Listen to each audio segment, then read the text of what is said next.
Hello, everyone. My name is Chris, and welcome to Tableside Chats, a show by Winter Moon Tabletop.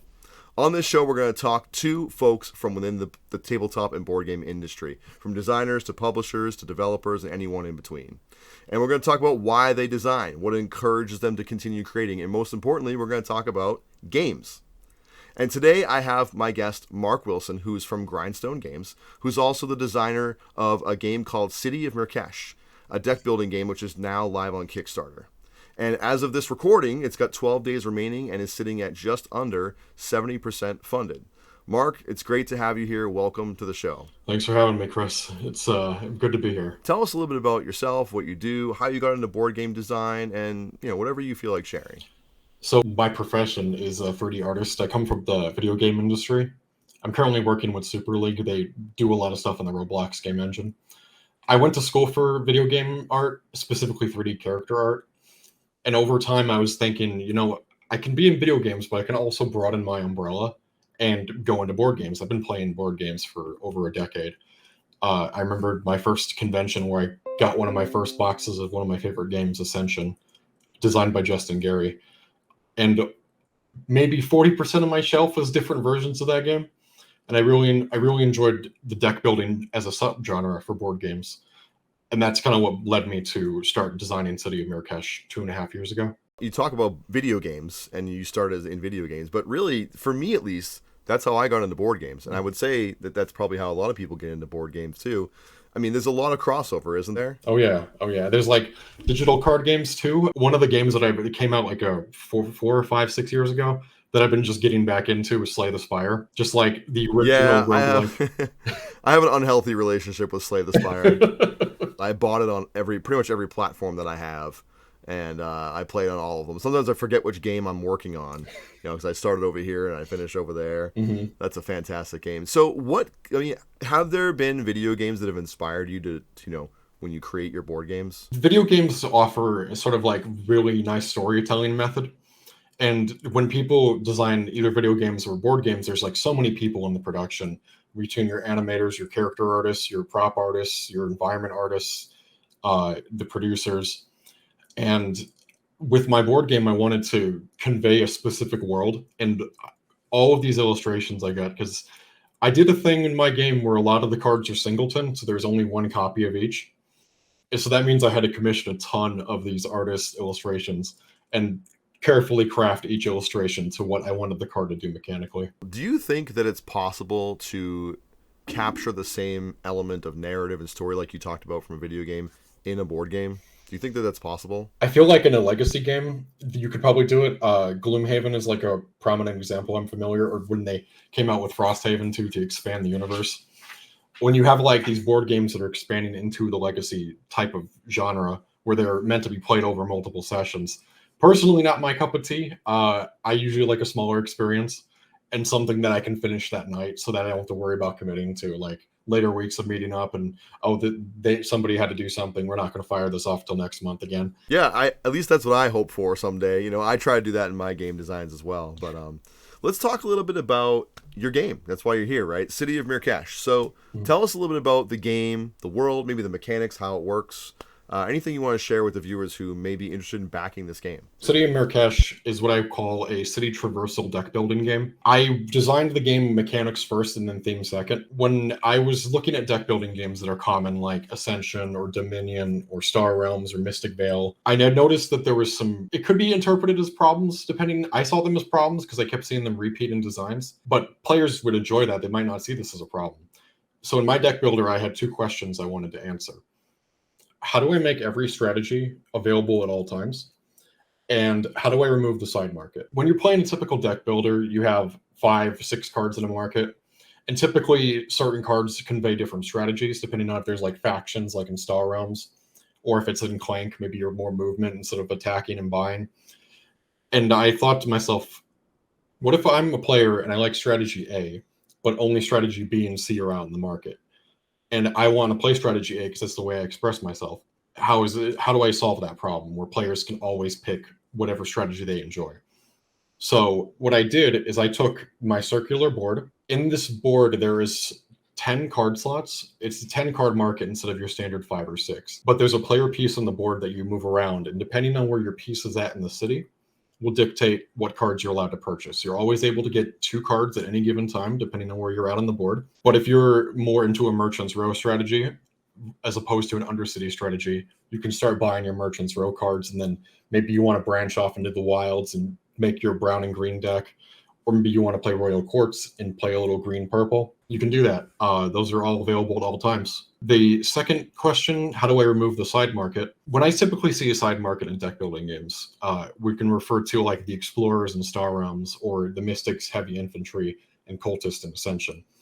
These cards are here typically for 2 scenarios.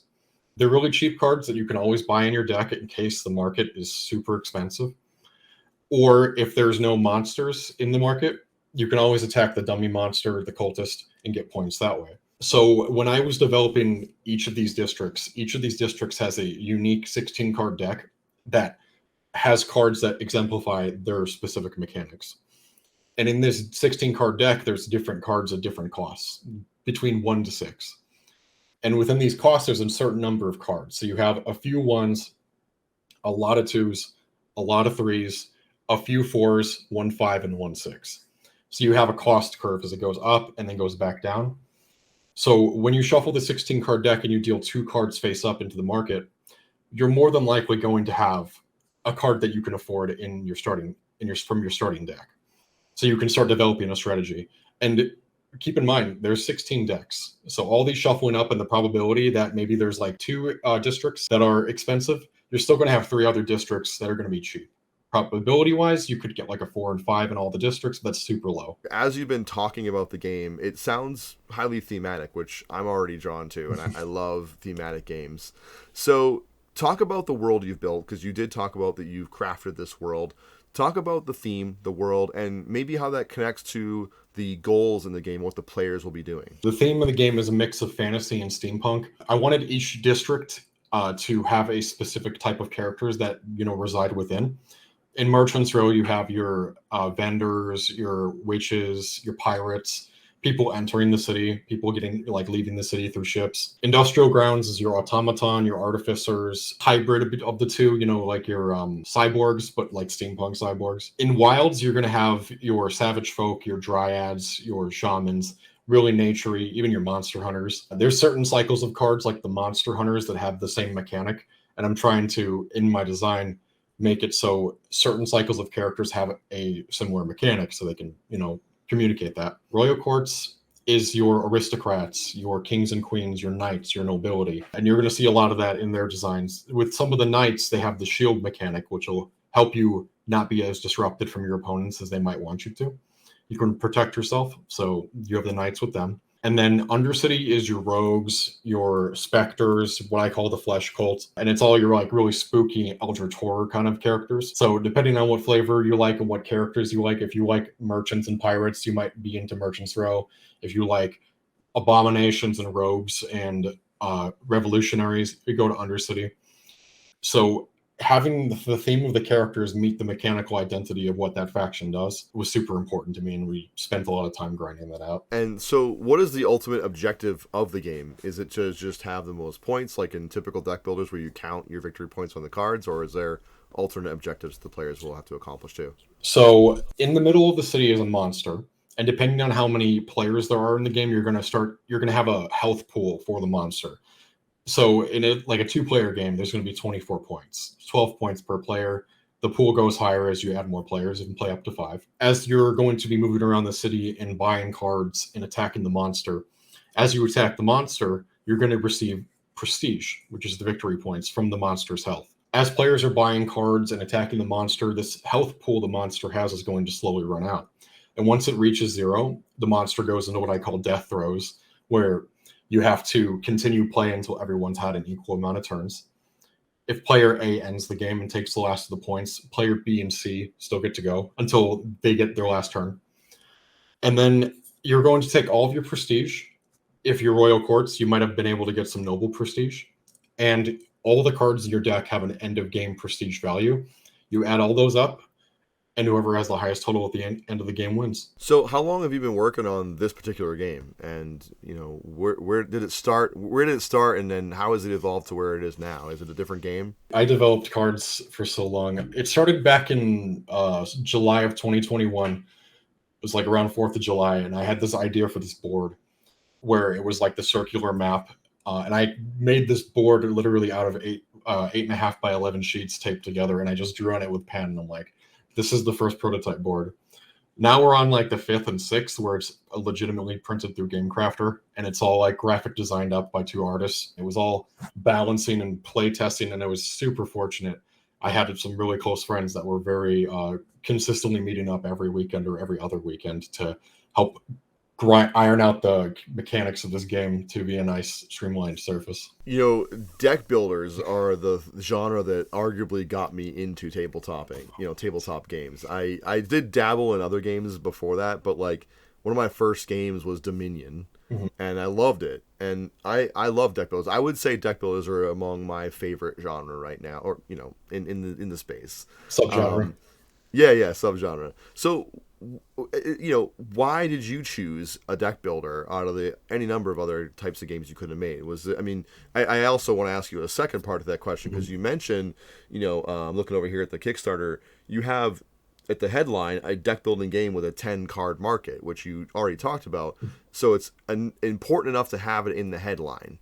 So talk a little bit about that, like why deck builders and why this emphasis on the 10 card market. So so for your first question, why a deck builder? This has been my favorite subgenre. I was very fortunate enough that this last Gen Con I was able to run into the Stoneblade Entertainment booth and meet Justin Gary, who's been like my game design idol for the last X amount of years. And just talking to him, and I was just like fanning really hard after I saw him. My wife was like, "Are you good?" And I'm like, yeah, I'm fine. It was just really nice meeting him. Deck building games, I just feel like they kind of bridge that gap between the gamers that are more like want more simple games and the gamers that want really complex games. Like we compared to like Magic, you have to build a deck and figure out what a mana curve is, and figure out what colors I like to add to my deck. And the simple gamer that's like, I like Sushi Go because I like to draft, and it's like I'm trying to bridge a gap between the complexity of a TCG, but the approachability of a board game. In order to have all of the playstyles available at once, I felt like it was appropriate to have at least 2 cards out for each district. If we just did 5 and we did 1 card from each district, if that one spot was a really expensive card, like a 5 or a 6, you might be locked out of that district for the entire game. And that's not what I wanted to have in my game. So I instead doubled it to 10. So then if one spot has a really expensive card, maybe the next spot has like a 2 or a 3, and you're like, oh, perfect. Okay, I can afford that card and I'll get the bigger card later. So that's what led me to have the 10 card market. One thing I like to kind of get into on these chats is the personal experience with designer and game. Because a lot of designers, this is you're doing something that a lot of designers don't ever get to do, because there's a number of people out there that create games, but there's also a number of people that don't go as far as pitching or the Kickstarter and things like that. So can you talk about like a little bit about your journey? You don't have to get into it like everything, but maybe touch on a few pain points that you encountered along the way that, did you almost ditch this thing? Like, what's it been like? Did you get rejected a few times by publishers? Talk a little bit about that. And then, what does it feel like to now be on Kickstarter with your game featured in projects we love? Like, you went for, what does it feel like to be there? It's a lot of work for sure. It's like having your inspirations of you're watching, like, say, board game review channels of like Shut Up and Sit Down or Watch It Played or The Dice Tower and all these fantastic designs. And you would kind of aspire to create something like that. And, just starting, getting that prototype built, and then having to show this game off to your friends and having them, or you telling them, break this game, break it like glass so I can fix it and we can make this as positive experience as possible so everyone enjoys themselves. And I cannot tell you how many times I printed cards from my home printer just to do like a slight rebalancing, and then the next weekend they'd come over and we'd play it again and figure out what's wrong with it this time. And eventually when I got every district to feel like a mechanical identity behind it, not just like every district has their look and their appearance, but just make an industrial card feel like it's an industrial card and not like a merchant's row card. Having that uniqueness to them. Eventually, I had a guy from the board game design lab named Max reach out to me, and we ended up working a contract out as co-publishers to get this out. He has a little more marketing experience than I do, and I'm the one who's designing the game. So we kind of fill in our niches. Getting into Kickstarter was like so much work. Getting like all the artists and like I'm very like meticulous when it comes to making sure the artists have what they need. The process with the artists and making sure that they have everything they need, and like every step of the process, they show me the sketch, I approve it. Then they show me the basic line art, I approve it. They show me the basic color, I approve it. Then they show me the detailed color, and then we have a finished card. Every artist got a reference board depending on what type of character they were crafting for the game. So getting all the illustrations was around an 8-month process through 11 artists. Some of them were really talented, and some of them were more talented at certain things than others. And putting artists at their strengths. I had an artist that was really good at hard surface design, so she worked on industrial grounds. I had another artist who was really good at making animal folk, so I gave him a lot of the bird characters. Finding what people are good at and just sticking them to that, you know. And then having the co-publisher jump on during when I was posting at the Board Game Design Lab Facebook page or Facebook group. He reached out to me, and we ended up making a connection and a contract to work on this project as co-publishers. So while getting the artwork, once that artwork finished up, we went straight into advertising.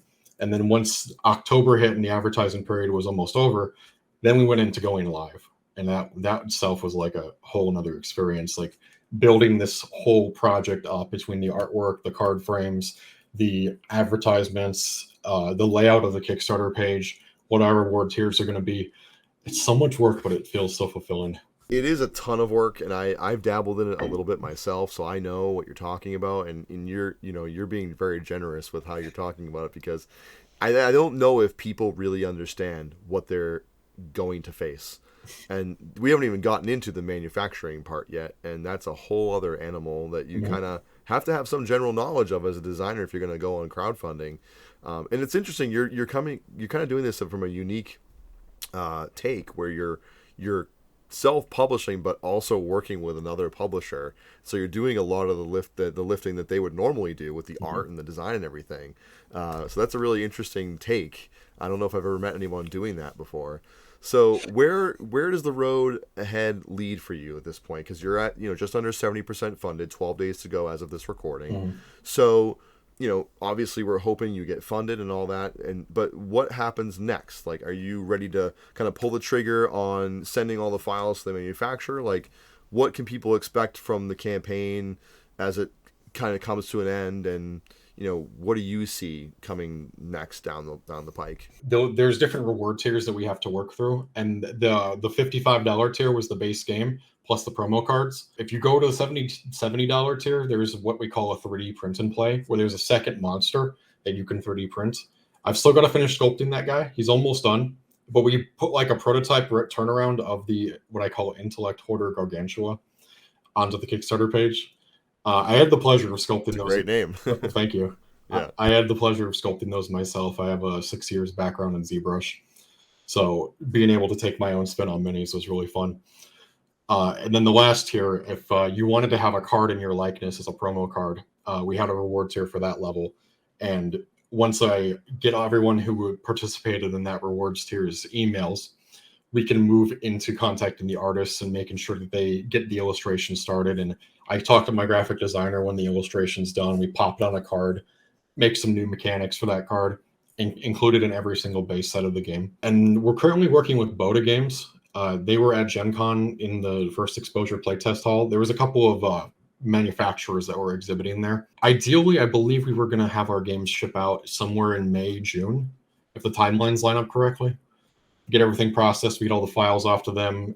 they start casting the miniature. The base game will only come with one, and then the second is a 3D print. No one hold Mark to any of this. This is not on the, this is just very casual conversation. So obviously we know things are subject to change, but we're running low on time. But before we get in, I want to have you plug some things and talk to where people can find you. But before we do that, could you just give a brief, maybe 3-sentence bit of advice that you would give to a person that's gonna, that watches this, that says, I want to make a game?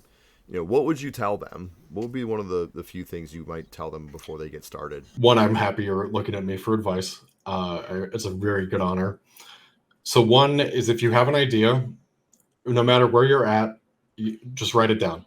Just have it in like a notes app on your phone or like a notepad, and write it down in case you get real busy and then you forget about it. You still have it written down somewhere, and then you can come back to it later. I didn't always work in 3D art, and before I was in my field, I was working in warehouses.